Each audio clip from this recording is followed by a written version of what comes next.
ॐ तव कथामृतं तप्तजीवनं कविभिरीडितं कल्मषापहं श्रवणमङ्गलं श्रीमदाततं भुवि गृह्णन्ति ये भूरिदा जनाः. So we are beginning a new chapter, and it happens to be dealing with Sri Ramakrishna's birth anniversary, which was celebrated on 11th March. It happened to be a Sunday as well.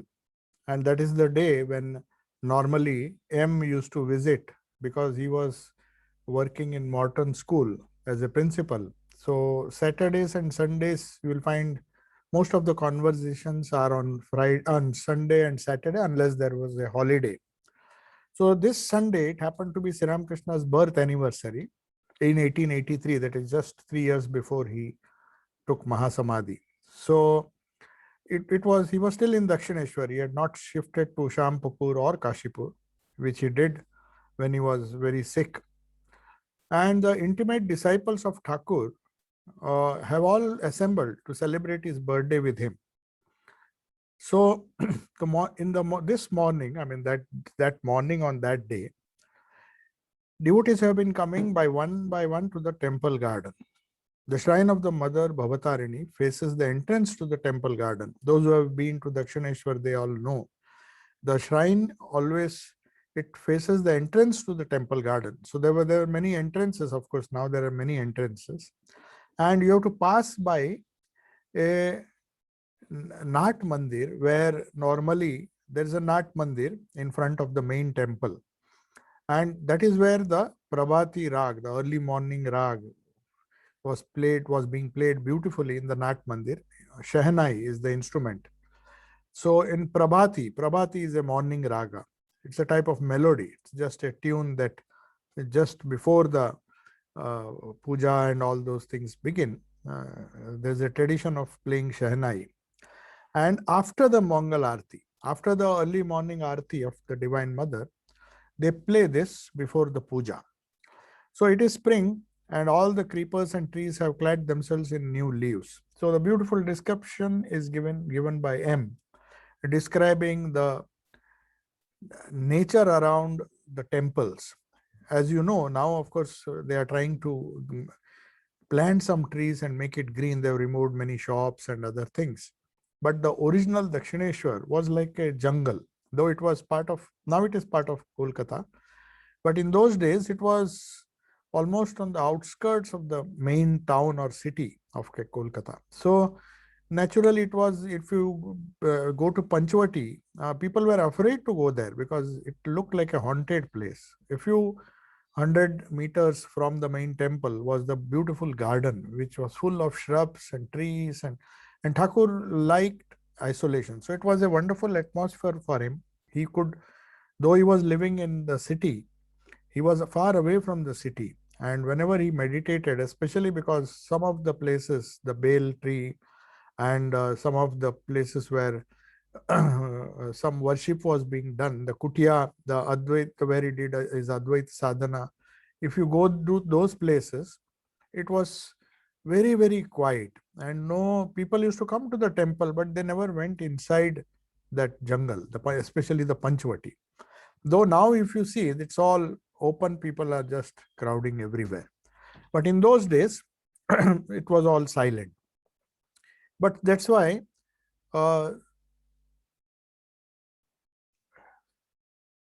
okay. So that's why the hearts of the devotees, now as M describes the whole atmosphere around the temple, he says it is spring and all the creepers and trees have clad themselves in new leaves. It's all green everywhere. The hearts of the devotees dance with joy in anticipation of Thakur's birthday celebration. Celebrations have not yet begun, but they are all very excited. And Sri Ramakrishna was pretty well known. By 1883, practically all the direct disciples had started coming to him. 1882, if you remember, it was between 80 and 86. You'll see most of his would-be sannyasin disciples have started coming. Before that, a lot of devotees came with different intentions or different motives. But many of them, towards the end of his life, he filtered them and only the genuine remained. Maybe that was part of the divine Leela, because you will find that if all the devotees who came with ulterior motives to Sri Ramakrishna before he wanted to conclude his Leela, he wanted to make sure that only the persons, only those disciples, the Antaranga, who were to carry forward his message to the entire world, only they remained till the end. And they were not deterred by the cancer he suffered from. Though many of them who came and thought, oh, here is a Paramahamsa who could not get rid of his own disease. So there were many people who, got disillusioned, those who came with worldly motives, but those who were genuinely understood the significance of his incarnation, they remained. And they remained. Some of them were filtered when he shifted to Shampakur, and finally in Kashipur, only the most genuine whom he wanted to mold, and the seed of the Ramakrishna order was sown in Kashipur, the last 6 months. This is just before that. So most of the devotees now you can expect, they have come here and they are celebrating Sri Ramakrishna's birthday, not as a social function as we normally do, but with a deep spiritual intent. So, and the mood is reflected by Master Mashe when he says the very atmosphere is filled with waves of heavenly joy. Otherwise, he would have said merriment, joy, normally which we associate with birthdays of great people, great or even prominent people. There will be a lot of noise and gathering, food and all those things, but very little. But here they have all of them are filled with heavenly joy. And they are not bothered about the external events. They just come there and with some deep spiritual thirst. So he is giving a description which leads to the actual conversation. We'll see that. When he arrives, M sees that Bhavanath, Rakhal and Bhavanath's friend Kali Krishna are already there. This is not the same Kali Krishna Maharaj. He came, unfortunately, he did not see Thakur, but he came very early after the passing away of Thakur. He came and joined the order. Later on, he was known as Swami Virajananda. He is not that Kali Krishna, but another Bhavanath's friend. Bhavanath was a great spiritual soul. Thakur loved him because of his inherent spiritual qualities. So here, now Bhavanath's friend, Kali Krishna has already come with Bhavanath, and Rakhal is there, that is Swami who later on became Swami Brahmananda. So he's giving a description of all the devotees who have come. Thakur is talking with them happily seated on the eastern veranda. There's a western veranda from where Swami Vivekananda came, and there's an eastern veranda on the other side, which is inside. If you see, the eastern veranda is nearer to the main temple. The western veranda faces the Ganga. And Swami Vivekananda, they say, came from the western veranda when he first entered the room. Dakshineshwar room has many verandas. The northern veranda, the eastern, western. If you have gone to Dakshineshwar, you will know that. The western veranda is normally people who come by boat. From the ghat, when they come up, they will come first to the western veranda. It is a semicircular veranda. And Thakur rarely met people there. He normally preferred to meet people on the eastern veranda or the northern veranda when there was a big gathering. Even today, if you see the northern veranda, which is facing the Nahabat, where Holy Mother used to watch the whole drama because she could not come and join the crowd. So she used to watch through a mat, a small hole in the mat. And the northern veranda, deliberately, Thakur used to do all the kirtan and everything. And a lot of singing used to go on there. But this is the eastern veranda because it's easier to come. First, you come to the east from the eastern veranda, and then you come to the room, and then you can go out from the western veranda or the northern veranda. So the three very big verandas, two on both sides and one circular veranda on the western side. So now it is early in the morning and Thakur is seated on the eastern veranda. M goes to them and prostrates before Thakur to salute him. There are other people sitting there, Bhavanath's friend, Rakhal and all. And Thakur is sitting there as if to receive all these devotees. And Ramakrishna now says to M, "Oh, you have come." And then he says to the devotees. And he immediately tells the essence of the characteristics of a devotee. What are the things which devotee should not have? In Bengali, they say Lajja, Ghrina, Bhoy, Teen Thakte Noy. That means if you have shame, that doesn't mean one should be shameless, but one should not be shy. I mean, one should be frank. Shame, hatred, and fear. Lajja means shame, hatred means ghrina, and bhoy means fear. So he says one cannot succeed in spiritual life if one is full of this idea of shame, or one is not frank. In other words, one has to be open hearted and just speak one's mind out. So Thakur used to believe that small children, uh, till the age of 5, they don't have these things. First of all, they're not ashamed to own up their mistakes or speak what they feel like, and they just like Paramahamsas. But that attitude has to come true when one is in spiritual life. So he says shame, hatred. Hatred is ghrina. If you have very strong dislikes towards certain things, one has to be accommodative and take things as they come. So one should not have hatred, and then as a consequence there should not be fear. So if you don't have shame and hatred, automatically you don't fear anything, because these two, shame and hatred, in fact give rise to fear. We feel, oh, have I done something wrong? And then that kind of sense of shame or hesitation comes, and with that is fear. So fear is in a way connected to both. And then hatred, of course, hatred may be there, but since people who hate other people, they can't speak out, or they can't openly express because of this sense of shame which they have, or sense of hesitation, or sense of modesty, or whatever it is. If they have that, then they will always live in fear. So Thakur says these three things you should not have. He's just opening up the devotees and saying that now today, at least on this date, when you have come to celebrate this, celebrate his own birthday, he says just leave shame, hatred, and fear and come here and try to enjoy or get whatever spiritual joy you can try to get on this day. That's why he says how much joy you will have today. Means he's anticipating, because he is in a very good mood, and definitely knows that there will be some good singing. And Bhavanath already has decided to sing. Kali Krishna is perhaps a great singer. So both of them have come to sing because of the joy they are feeling in the company of Thakur. Swami Turiyananji used to say that when Thakur was alive, later on when he came to Dakshineshwar, he said, now when we enter, we don't feel the same joy. He says the moment we entered the gates, even without meeting Thakur, the atmosphere of spiritual upliftment or joy we got was inexpressible. So he says, but then Thakur knows this, that people who are genuine will feel joy, and because they have no sense of shame, hatred, and fear, they come with an open mind, and they will be the maximum people who will get the maximum joy. What will happen to the others? He's trying to indicate.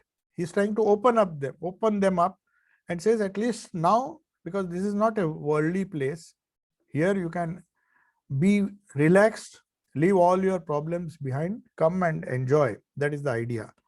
But then he doesn't mince matters. He just is so frank that he says, in Bangla they say Sala. It's like rascal. Here they, of course, they cannot translate Sala literally. So he says, but those rascals who do not sing and dance, means he's indicating especially to M. M was a person who, though he was not very old, he was just 30 years old. He never joined when the youngsters used to dance and sing. He was so modest. I mean, because of his Western manners, he said, how will it look if I start dancing? I'm an old man, I'm a teacher, I'm a professor. So perhaps he was indicating to such people who did not join the celebrations in the right spirit. So he says, but the rascals who do not sing and dance, intoxicated with the name of the Lord, will never attain him.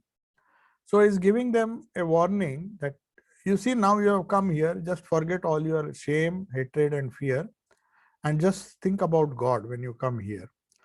And if you can't feel it, you will not attain to him. Why feel ashamed talking of God? Why fear what others think? Come and sing together. So Bhavanath, as you know, was like a child. Many times M has expressed this. that whenever Thakur told some joke, he was the one who would laugh loudly and roll on the floor, laughing with joy. He could laugh because there was nothing to hide.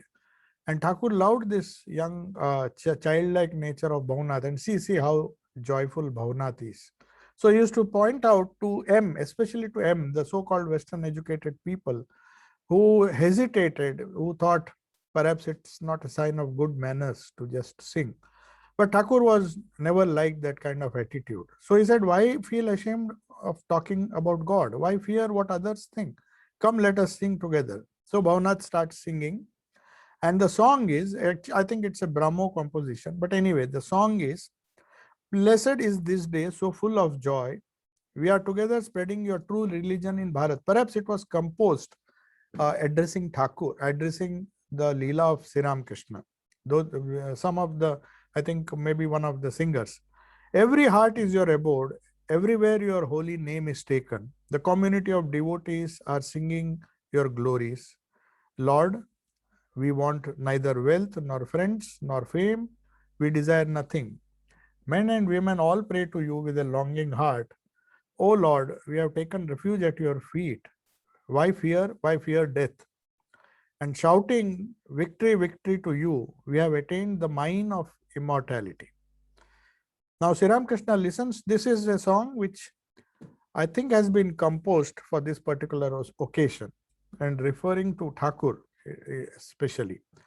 So, Sri Ram Krishna is listening to this song, and Kali Krishna and Bhavnath, as I said, have started singing this song. And he just closes his eyes and with full attention he's hearing. That was the the wonderful thing about Sri Ram Krishna. Though he was very particular about rhythm and tune, and if there was slight disturbance, he used to get upset. But at the same time, he used to get lost in the meaning of the song. He did not take anything less seriously. If it is a song or if it is a conversation, even if somebody asked a question, he would go so deep and he would catch him. When Master said, for the first time, if you remember, Master was asked about his wife. Said, Tumhar stree kemon? Means he just wanted to know, how is your wife? That's the question he normally asked. He said, Bhalo kintu agyani. What he meant was that she is not educated. So Thakur gets terribly upset. Are tumi ki gyani? Means, are you a man of wisdom? What do you mean by Gyan? So it was a shock to him because he thought those who are not educated, those who are illiterate, they are considered to be. So he did not know what is Jnana and what is Ajnana. So similarly, Sri Ram Krishna was so keen. Whatever song was being sung, whatever was being asked, if you ask a half-hearted question, he would get upset. And he would take every question seriously and answer it. And he would not bother to see who was asking that question. Because you remember, this childlike nature was so prominent that once the famous novelist who wrote the Ananda Math, Vande Mataram, who composed, he came, what was his name? Sharat Chandra Chakra, Bankim Chandra Chatterjee. He was a famous person, poet even in those days. He was a famous novelist. And he came and he was joking. He asked, what is the goal of life? That was the very standard question he asked. He said, what is the intention of your coming here? He would not be asking that, but he said, what is the goal of life according to you? Then Bankim, in his witty way, he was a very witty author. He used to make a lot of jokes, though he was not serious about what he said, but in a very light way, just to make fun, he said, what else? Eating, drinking, and merrymaking or having sex. That is a very crude way of telling. So Thakur was so irritated because he was joking. He said, no, that is what common people do. That was his intention. And being a poet, he expressed it in those three words: eating, drinking, and having fun. So Thakur get what do you say? He became so serious, he became very grave all of a sudden. Can't you think of anything higher? And then he says, if you eat radish, you will belch of that. So perhaps I mean, but then Bankim slowly calmed down and said, no, I was just joking. But even in joke, he did not want anybody to be less serious about what their goal of life was, especially those who came there. And he did not care if people appreciated that or not. Because he said, na lajja, grina, bhai, these three things should not be there. So sense of shame was not there, and fear was not there, whether it is Keshav Sen or somebody else, even Devendranath Tagore, when somebody said that he is now taking the name of the Lord. Lately, he is not.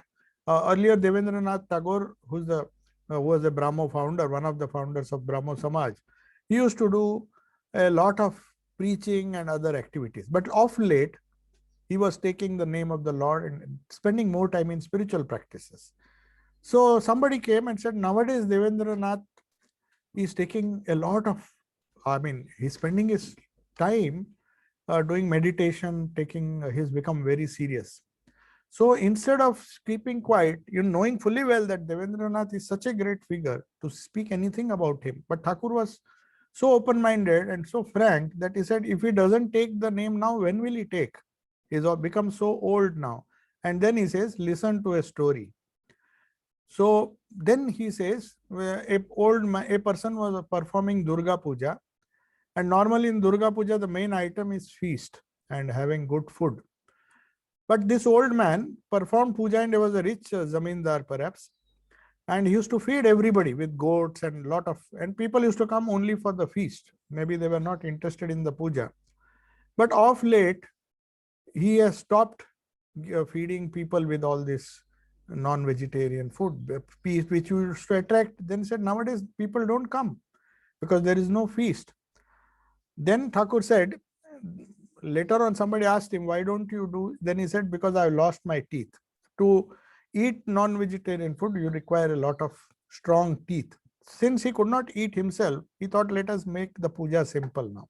So Thakur used to joke and say that this is what people do. If now he can't preach any longer, but this upset the whole Tagore family in those days. So rather, they took it very seriously. Thakur was like a child. He did not mean anything bad about Devendra. He'd get respect for. He loved Devendra. He loved Keshav. But sometimes he used to speak his mind out. The point here is that he used to say that certain things have to be told, and they have to be told frankly. And he didn't care if somebody, not out of any arrogance. It was just like a child. Said, if he doesn't take the name now, when will he take? He was very old at that time. So what he was hinting it as that it's not a great surprise if people take the name of the Lord towards the end of their life, but if they take it when they're young, then it is to be really appreciated. That's the idea. So here, Thakur is listening very carefully to this song, and then Thakur's mind, M is writing this, is like a dry matchstick. And he says, others' mind are like a wet matchstick. However much you strike, it takes time to ignite. Whereas Thakur, when he sees or hears Sri Ramakrishna, the moment he hears a wonderful idea, he just goes into samadhi, or he goes into a bhava, a great. So he says the reason is that the ordinary mind is attached to the object of sense enjoyment, which is like water. So no matter how much you rub, the sensitive spiritual message does not strike them or does not ignite any spirit in them. Whereas Thakur is so attentive, even this simple song with a little, with some nice meaning, which says, if you take the refuge at the Lord's feet, then why do you fear death? And we have attained the mine of immortality. So that started a chain of thoughts which immediately took him into a very high state. So M is trying to compare and saying that ordinary mind might hear the song, even appreciate the music if it is sung nicely, but that's it. After that, they forget the essence of the song. Whereas Thakur, for him, every opportunity, every dialogue, every question asked, every song sung is a reason for striking like a dry matchstick. The moment you strike, moment somebody gives a remote suggestion of spirituality, his mind goes up. It's very difficult for him to bring it down. So after a long time, after the song, Sri Ramakrishna has forgotten the world. He is absorbed in meditation. The simple song by these two young boys And Kali Krishna whispers something into Bhavnath's ear, because he, I think, is seeing this for the first time. Ki, are we such great singers that Thakur has just gone into deep meditation? It's the meaning of the song. Thakur has taken the whole song. So Kali Krishna salutes Thakur and rises. Thakur is surprised because you see, Bhavnath has come with full intention of staying here. He is not bothered what is happening at home. He was like a child, whereas this Kali Krishna was very much concerned about his duties and work. And Bhavnath says that Thakur, even though he was in meditation, suddenly realizes this person is becoming restless after singing such a nice song and putting me in such a deep spiritual mood. He is getting restless and is about to walk away, because he was always perhaps looking at the time. And he says, Bhavnath says, sir, he has some work to do. I think that's why he has to go. Sri Ramakrishna said, why does he need to go? Sir, he's going to the Baranagar Working Men's Institute. And Kali Krishna leaves. Now you see, and Master Masha has recorded this conversation. As soon as Kali Krishna leaves, Thakur says, he is so unlucky. You see, the name of the Lord today will give great joy and spiritual bliss to people. But what to do? His fate will not allow him to enjoy it. And he just keeps quiet. He has struck the match.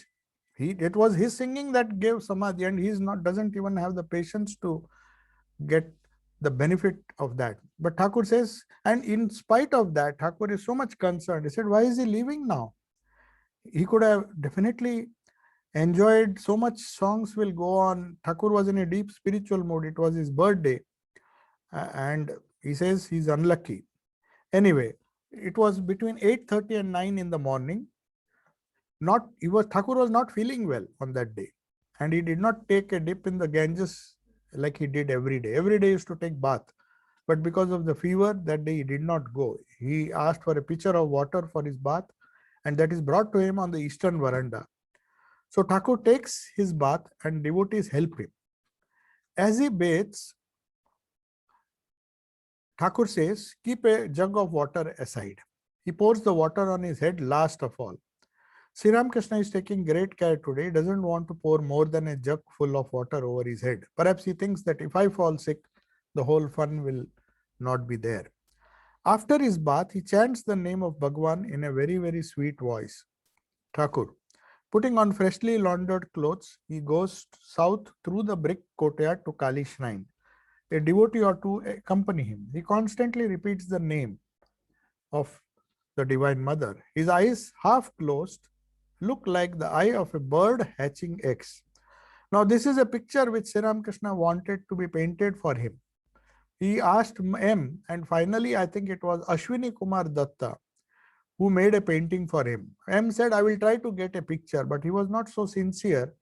So Sri Ramakrishna, like a child, he had seen that picture somewhere. So he used to give that example. You see, a bird, when it is hatching the eggs, it is looking at everything around that. She is looking at everything around her, but her mind is always on the eggs, whether it is incubating, whether the chicks have come out, and also when the young ones have come out, and even after they have hatched. If all the eggs have not hatched, she will continue to guard them and see that they are safe, and then only she will leave that place. She will not leave that place. So Sri Ramakrishna used to give that example, and he says, can you bring one painting with a bird?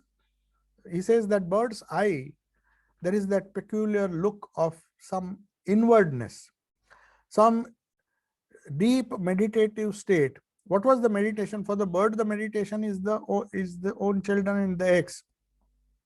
It's her own children, I mean children in the sense own eggs, which are to be hatched, because she has to be very careful. We have seen the swans here.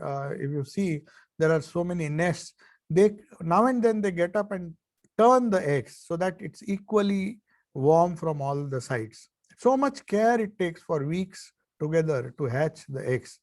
So during that time, like a sadhaka, when he is doing meditation, he may be doing all his outward work. What Thakur says, he may be constantly repeating the name but his mind is inside, within his own heart, and he tries to meditate on that. So his eyes are half closed. I mean, that is the typical way the bird, it's not fully open because it doesn't want to register anything around it. It's so focused and is very keen to feel the young ones below her.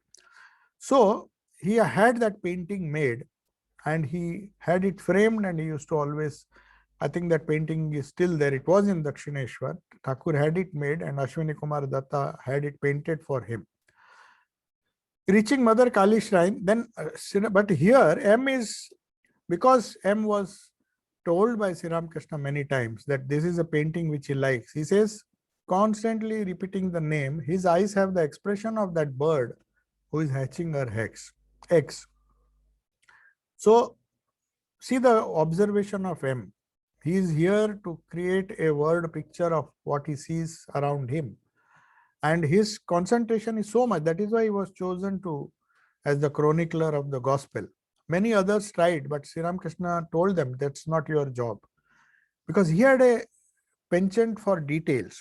He was so observant. He used to, whenever he went to Dakshineshwar, everything what he saw, he had a photographic memory.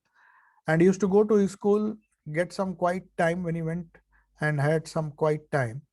He would go there and write what he saw in the morning, or at least a few days before, so that he could meditate on that.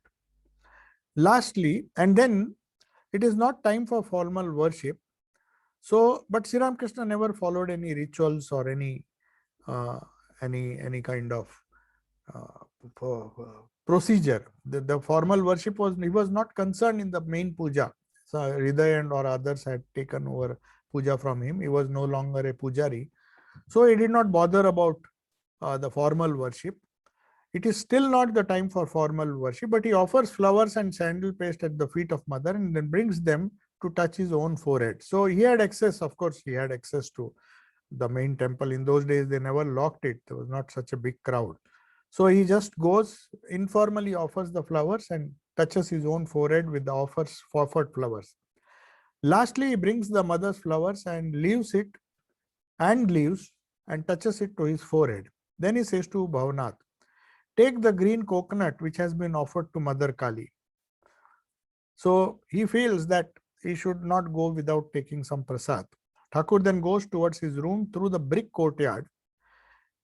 He is accompanied by M and Bhavanath, who holds the green coconut which was offered. So he says, take it. You can have it as prasad. On the right is the Radhakanta temple of Radha and Krishna. Thakur says this is the home of Vishnu. He offers them obeisance by laying prostrate on the ground after having darshan of the dual images of Radha and Krishna. And to his left are the 12 Shiva temples. If you know that courtyard, if anybody has seen it, the moment you go to Radha Krishna temple, on the left are the 12 Shiva temples. So he offers obeisance to all of them, thinking of Sadashiva. Thakur now reaches his room. He sees that devotees are already assembled there. Ram, Nitya Gopal, Ramchandra Datta, Nitya Gopal, Kedar Mukherjee, and many others. Kedar was also a great devotee. All of them lie prostrate to salute him. Thakur inquires about their well-being. Seeing Nitya Gopal and Bhavanath were two devotees, young devotees whom he liked very much. So seeing Nitya Gopal, he says, do you want something to eat? So see, there were some special category of people. Naren did not like that because he was thinking that he is a very mature person. And the moment Thakur saw him, he said, eat something. And he used to feel so embarrassed because there are other people and Thakur is not telling them. He said, no. And he used to sometimes give him some prasad and said, eat it now. He was like a child. And Naren used to feel, no, I will share with my friends. I will go and share with my friends. But he says, no, I told you, you eat it now.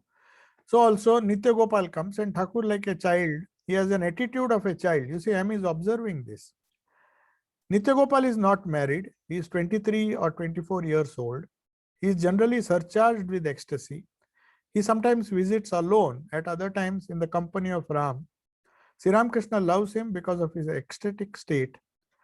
Thakur mentions occasionally that he is in the state of a Nitya Gopal. Is in the later on he was known as Gyanananda, Avdut. He took sannyas from outside. He was not one of the direct disciples, but he became a Avdut. He used to just spend his time here and there. Just now, he's looking at him as Gopal, child Krishna. I mean, he is looking at, he has the nature of a Paramahamsa. Nitya Gopal says, I would like to have something to eat. His whole conduct is childlike. I mean, he doesn't bother that there are so many other people. And Thakur also treats him like that. Come, come, you have something to eat. And he also asks something and eats.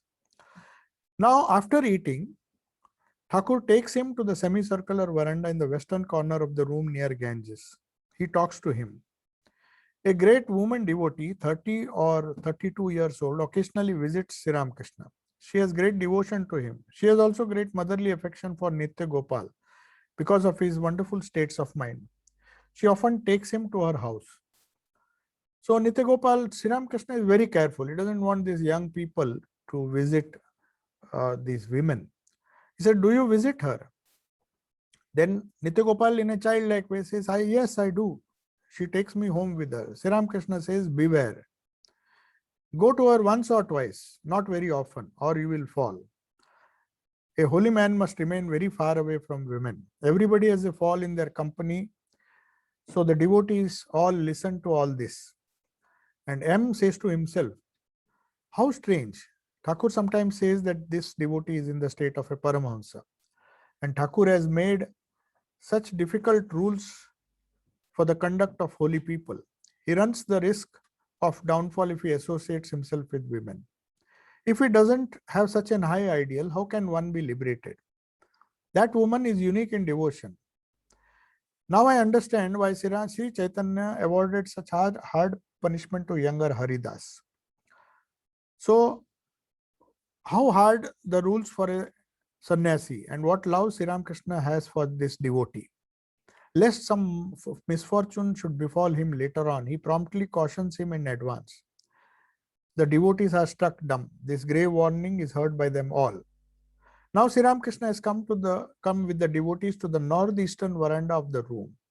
A householder, a resident of Dakshineshwar, is also seated with the devotees. He talks Vedanta at home. In the presence of Thakur, he is now talking with Kedar Chatterjee on the topic of Shabda Brahman. Now, this is the topic of Anahata, the unstruck sound. There are two types of sound. One is a struck sound. When we strike two objects, there is a sound. When we say Om, U and Ma, the sound Om, even that is a struck sound. Though say it is Shabda Brahman, still it is a struck sound because we are vibrating our vocal cords and then sound comes out. But it is the nearest to the concept of Brahman. So Sri Ramakrishna is now explaining the resident of Dakshineshwar is the Anahata Shabda always sounding within and without. So there are some people who can hear the sound of Om within their own heart, even if they don't pronounce it. That's Sri Ramakrishna is referring to that.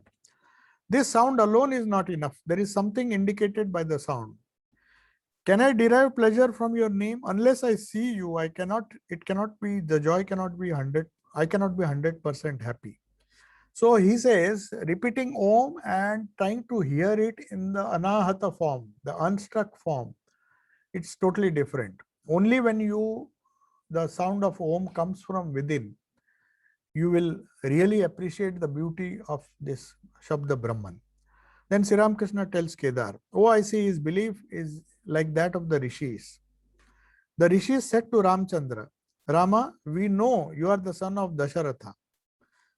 Bharadwaja and other Rishis may take you as an avatar and worship you, but we only want Akhanda Satchidananda, indivisible existence, knowledge and bliss. Absolute. Hearing this, Rama laughed and left. So, some Rishis accepted the concept of avatara and ascribed it to Rama. So here Sri Ramakrishna is hinting, if you are lucky, you will accept me as an avatara. Otherwise, you will be happy with Satchidananda and worshipping him in that way. Then Kedar says, but because Kedar loved God with form, he says the Rishis did not accept Rama as an avatar. They were all fools. So he's making a very loose statement about them. But Sri Ramakrishna warns them. He tells him gravely, please don't say such things. We all have our own inclinations. Besides, what one understands is what one can digest. Then he gives the famous example how God can be with form and without form. He says, mother cooks so many things for the children. She serves pulao, fish with fried rice. To some, she serves pulao, some children. But every stomach cannot digest pulao. To them, she gives fish soup, which the child can easily digest. I mean, if some fish dish is cooked, the same dish is not cooked for all the children. So also, he wants to say that don't criticize somebody if they don't accept incarnation. They may have their own idea of Sachidananda. They may worship him in whatever way they say. Because Kedar loves and he says they are fools, they don't accept Rama. How can they say Rama is not an Avatara? But why should they say?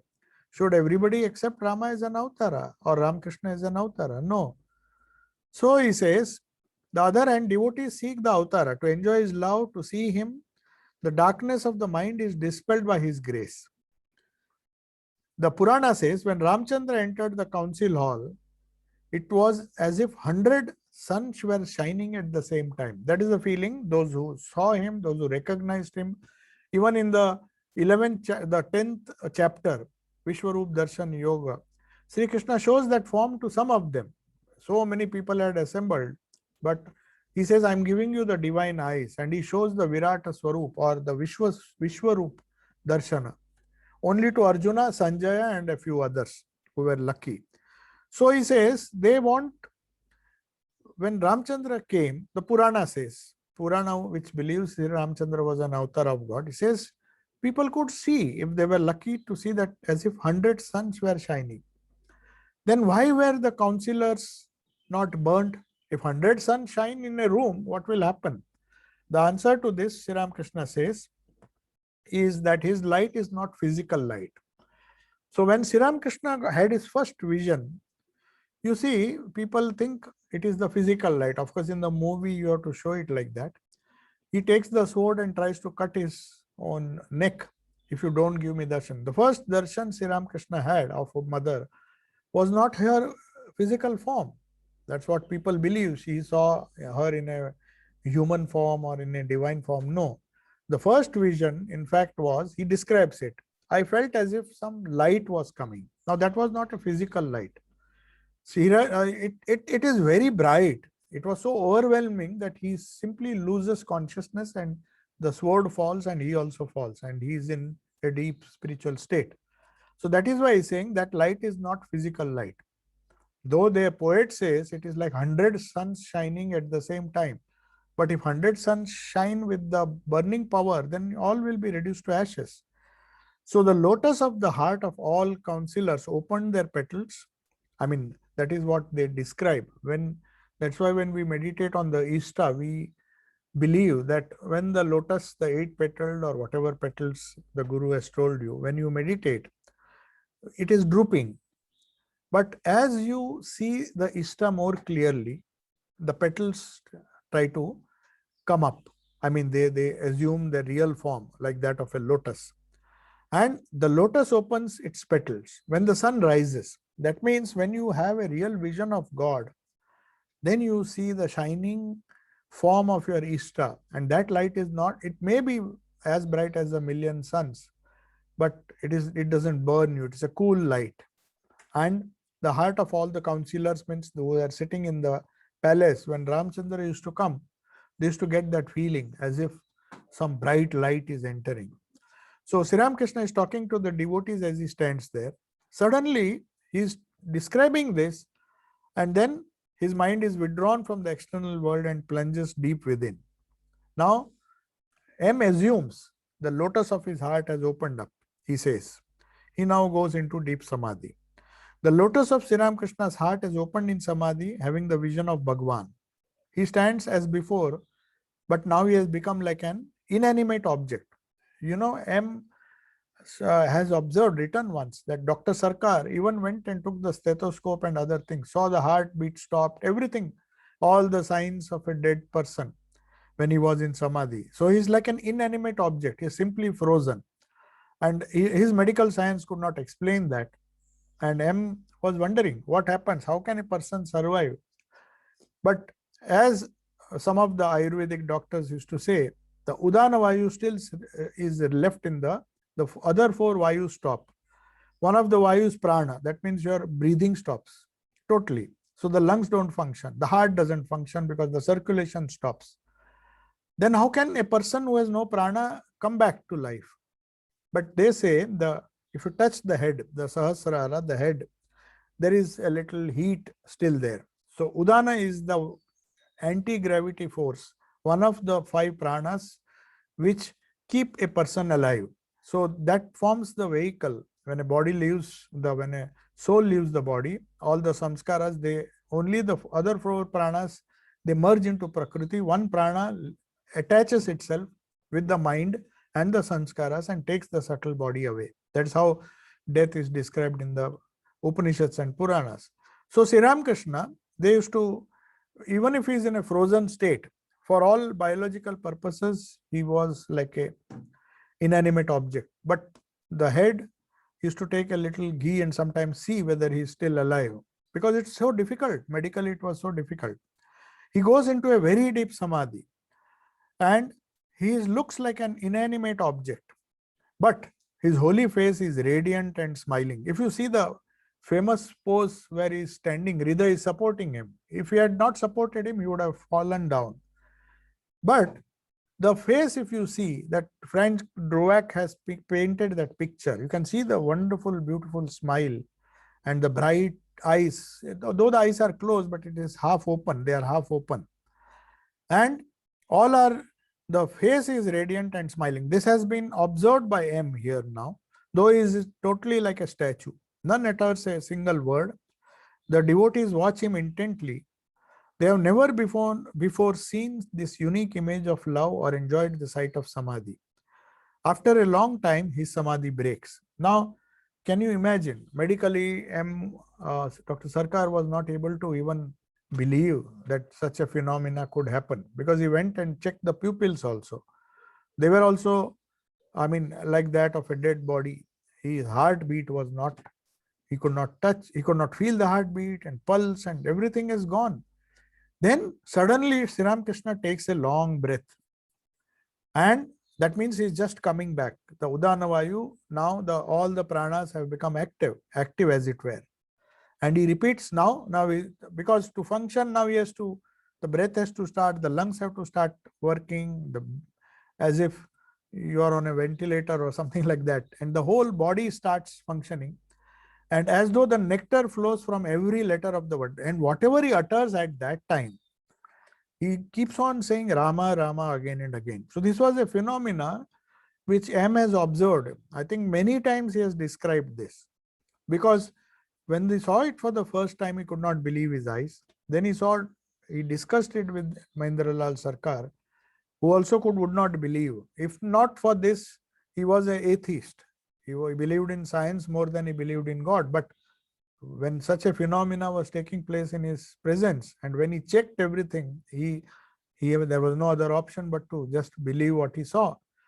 So Sri Ramakrishna now is telling, the devotees are all just sitting around him, and with a gaze of wonder they are looking at him. Sri Ramakrishna says to the devotees, when an avatara comes, an ordinary man cannot recognize him. He comes as if in secret. 3 or 4 of his intimate devotees recognize him. Rama was a full manifestation of Brahman. He was a perfect avatar. But only 12 rishis knew him. One of them was Bharadwaja, as he says. The other rishi said, Rama, we only consider you to be the son of Dasharatha. When Sri Ramakrishna told about Narendranath, the 18 powers he had and so many wonderful things about him, he said, I am son of Vishwanath Datta. What is this madman saying now? He is ascribing so many things. He is Nara Rishi, or the Rishi come to save the earth, because he himself could not believe. So it is so difficult to accept an incarnation. That's what Sri Ramakrishna says. All the other rishis, except these 12, even when Rama came as an avatar, they could not recognize with all their sadhana. He says, we just consider you to be a son of Dasharatha. Then he says, the Akhanda Satchidananda, that is Sat, Chit and Ananda, cannot be known by all. but only by him who attains the Nitya and yet lives in the Leela, to enjoy himself with him as ripe bhakti.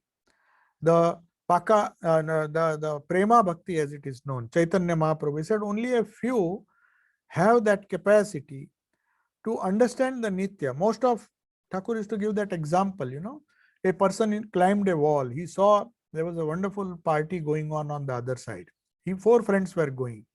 So he managed to climb that high wall, and he was so wonderstruck that he jumped inside. But others could not understand why he has not come back. Then the second person goes, the third person goes. He is also so much full of joy that he doesn't even bother to call the others. But the fourth person, when he goes, he on the top of the wall, Sri Ramakrishna says, he just sees the Nitya or the Brahman. In this case, it is Nitya means Brahman, the absolute. And yet he comes down and tells all the people who are walking on that street, please come, everybody come. So he is like an avatara. The avatara does not merge.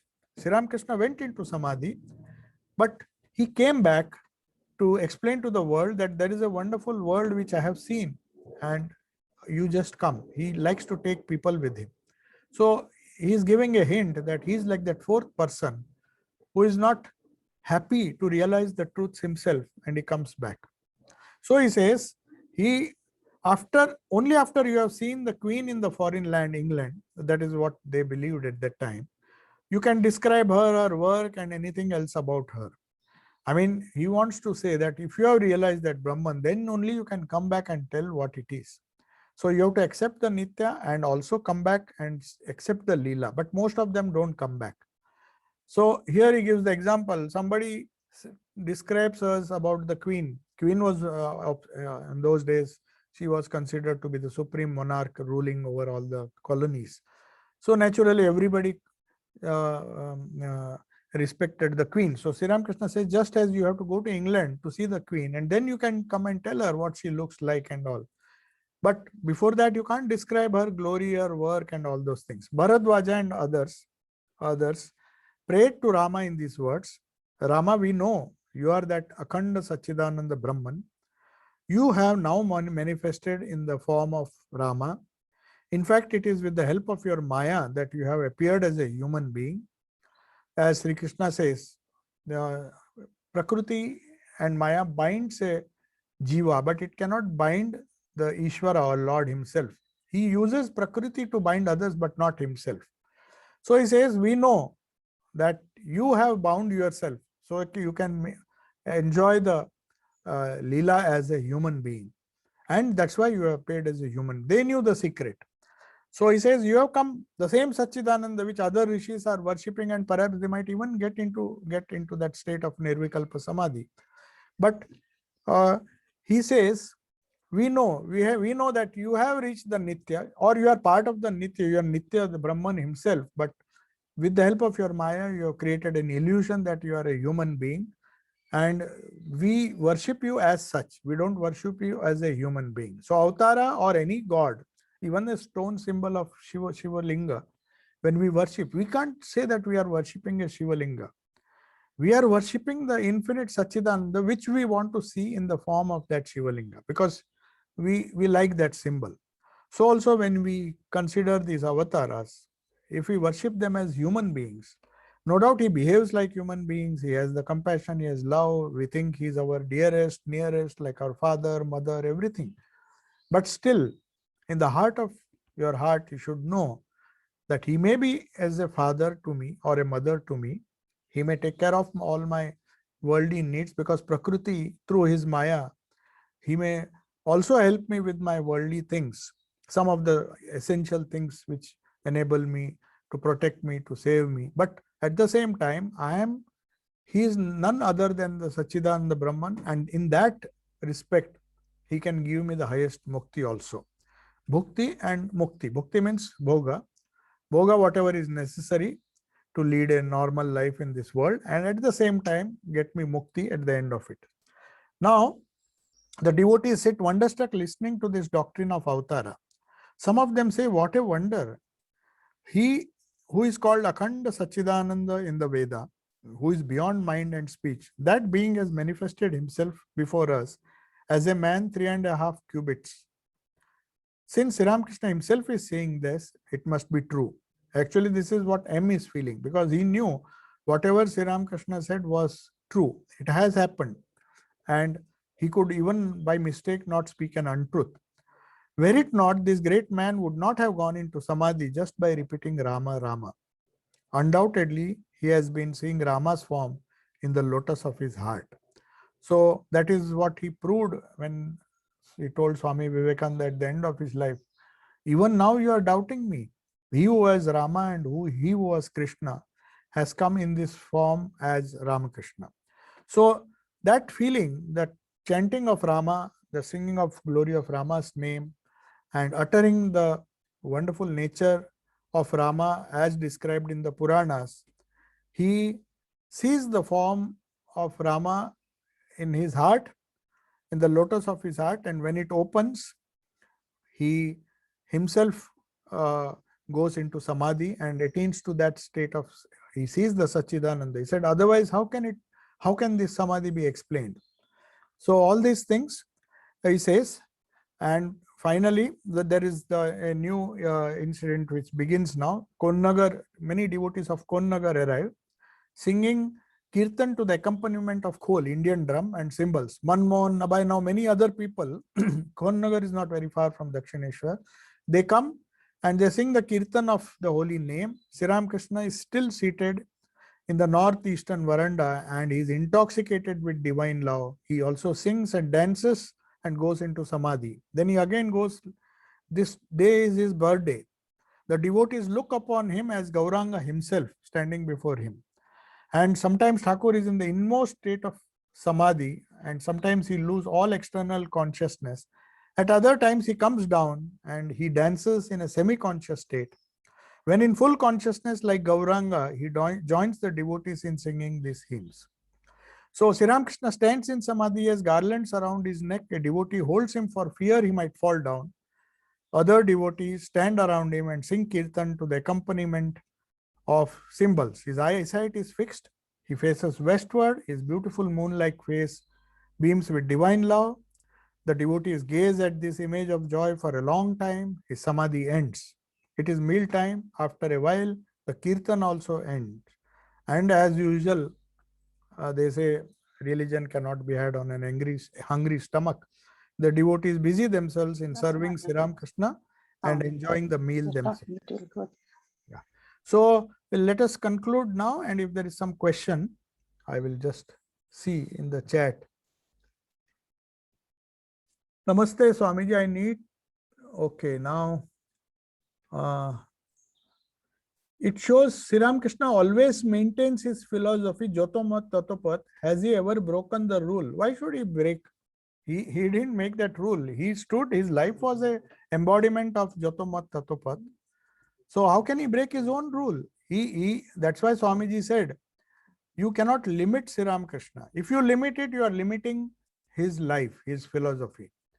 If you criticize anybody, that's why when some Premananda was very much angry with some Christian missionaries who were, a kirtan was going on, Haribol, and some Christian missionaries were criticizing them. And Premananji felt angry. Why they are disturbing these people? Then Thakur suddenly appeared and said, they are also my people. I mean, he was so liberal. So Sri Ramakrishna did not, Swami Vivekananda at least, interpreting his master's message, he said, one thing you could not tolerate, that one should never be exclusive. One should be all inclusive and accept every faith, every path as true if sincerely followed. So has he ever broken the rule? No. So that is the answer. So I can take your leave now. Om Shanti Shanti Shanti Harihi Om Tat Sat. Sri Ramakrishna Arpanamastu.